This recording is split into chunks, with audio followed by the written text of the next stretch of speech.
Balale kinaman pai ayam bai narikir ngai nangapi pet ya pingam klet dalele ru wala nanga jajngai pi jingmot chapi ka per jingsu jingsan hapingala she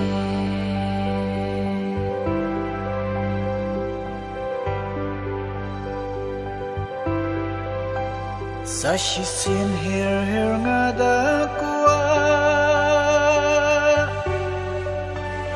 balam padu khenna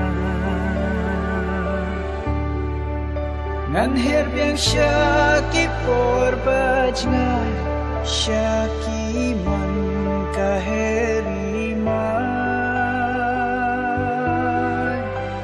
Sashi sin her ngada kwa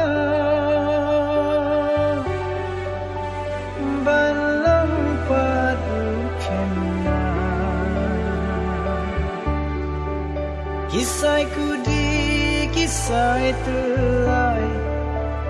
metsi banya lekai.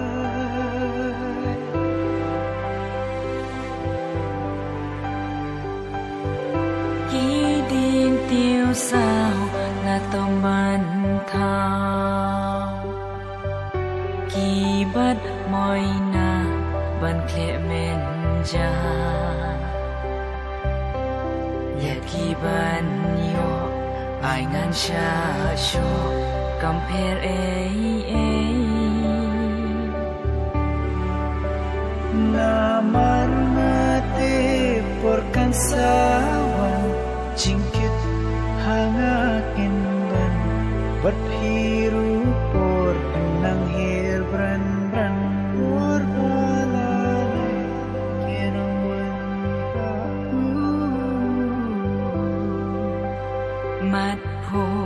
sam khi kan du ha ba yo pi ngam la yo chu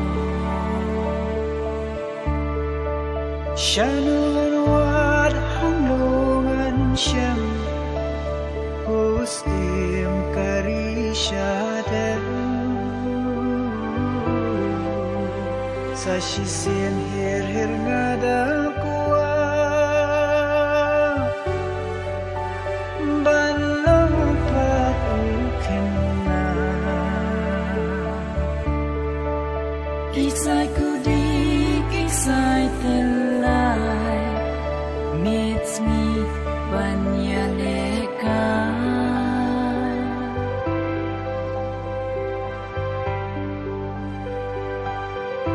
Por balale